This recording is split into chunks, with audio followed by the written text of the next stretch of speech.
ముఖ్యమంత్రి కేసీఆర్ ప్రవేశపెట్టిన అనేక సంక్షేమ పథకాలతో తెలంగాణలోని ప్రజలు సంతోషంగా ఉన్నారని విద్యాశాఖ మంత్రి సబితా ఇంద్రారెడ్డి అన్నారు.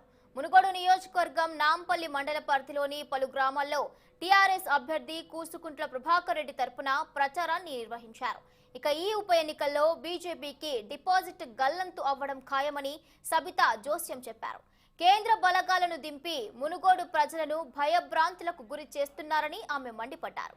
ఇక్కడి ఓటర్లు గులాబీ పార్టీ పట్ల సానుకూలంగా ఉన్నారని, ఉప ఎన్నికల్లో కూసుకుంట్ల ప్రభాకర్ రెడ్డి అత్యధిక మెజారిటీతో గెలవడం ఖాయమని ధీమా వ్యక్తం చేస్తున్న మంత్రి సబితా ఇంద్రారెడ్డితో మా ప్రతినిధి శ్రీనివాస్ అందిస్తున్న ఫేస్ టు ఫేస్.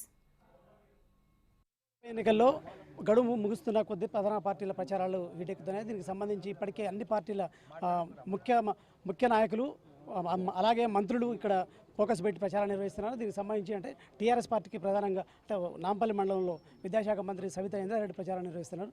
చెప్పండి మేడం, అంటే ఓవరాల్గా ఎలా ఉంది టీఆర్ఎస్ పరిస్థితి మునుగోడు నియోజకవర్గంలో? చాలా బాగుందండి. TRS party గెలవబోతుంది.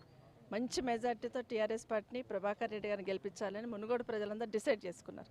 ఇప్పుడు మేము ఏ గ్రామంలోకి వెళ్ళినా ఎవరిని కదిలిచ్చినా కూడా కేసీఆర్ గారు చేసిన సంక్షేమ కార్యక్రమాలని నెమరు వేసుకుంటూ చేసిన వాళ్ళ కాకుండా ఇంకెవరికి చేస్తాము, కేసీఆర్ గారికి ఓటేస్తామని ప్రజలే మాకు చెప్తున్నారు. మేము అడక్కముందే మాకు చెప్తున్నారు.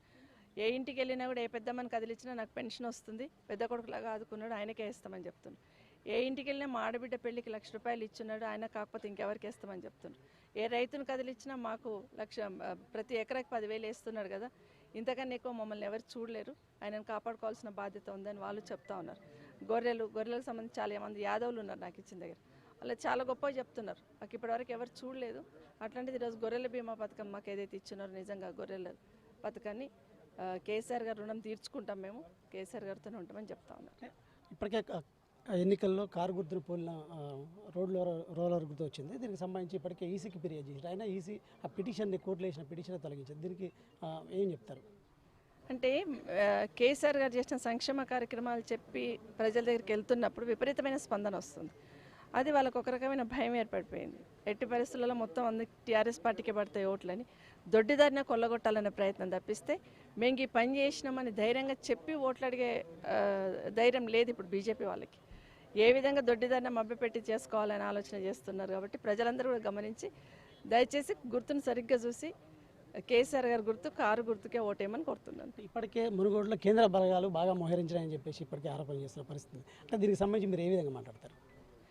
అంటే ఏదో ఒక రకంగా అంటే ఎన్నికలు దగ్గర పడుతున్న కొద్ది అలజడి సృష్టించాలని ప్రయత్నం చేస్తారు, ఏదో ఒకటి చేయాలనే ప్రయత్నం చేస్తారు, అది మాకు అందరికీ తెలుసు. కానీ మాకు బాగా కాన్ఫిడెంట్, ఎందుకంటే ప్రజలందరూ ఇవన్నీ గమనిస్తున్నారు. అంటే ఒక్క ఎన్నిక కోసం పైనుండి పోలీసు వాళ్ళని తీసుకొచ్చి కూడా ఈరోజు సెంట్రల్కి వెళ్ళి కూడా తీసుకొచ్చి చేస్తున్నారంటే దాంట్లో అర్థం ఏంటి అనేది ప్రజలందరికీ అర్థమైంది. కాబట్టి మరొక్కసారి మునుగోడు ప్రజలందరికీ విజ్ఞప్తి చేస్తూ ఉన్నాను. కేసీఆర్ గారు దేశ రాజకీయాల్లోకి వెళ్తున్న సందర్భంలో మోడీ గారికి ఒక వణకైతే పుట్టింది. ఓహో, నన్ను ప్రశ్నించే వాళ్ళు దేశంలో ఎవరు లేరు, కానీ కేసీఆర్ వాళ్ళు మాత్రం నన్ను ప్రశ్నిస్తాడు, అతను ఎక్కడో కంట్రోల్ చేయాలని ప్రయత్నం చేస్తూ ఉన్నారు. కానీ అలాంటిది జరగదు. తెలంగాణ ప్రజలందరూ కూడా కేసీఆర్ వెన్నంటున్నారు. బీఆర్ఎస్ పార్టీ ఏర్పాటు చేసిన తర్వాత జరుగుతున్న మొదటి ఎన్నిక తప్పకుండా ఈ మునుగోడులో టీఆర్ఎస్ పార్టీని గెలిపించి మునుగోడు ప్రజలు ఈ ఎమ్మెల్యేను గౌరవ ముఖ్యమంత్రి గారికి బహుమతిగా ఇస్తారు. ఇది పరిస్థితి. అంటే మొత్తంగా ఓవరాల్గా టీఆర్ఎస్ పార్టీ ఖచ్చితంగా మునుగోడులో గెలిచి తీరుతుందని చెప్పేసి మంత్రి సబితా ఇంద్రారెడ్డి ఆశాభావం వ్యక్తం చేస్తున్నారు. ఏదేమైనా సరే మాకు ప్రధాన పోటీ ఎవరు లేరు, టీఆర్ఎస్ ఖచ్చితంగా విజయం సాధిస్తుందని ధీమా వ్యక్తం చేస్తున్నారు. కెమెరామెన్ వెంకన్నతో శ్రీనివాస్.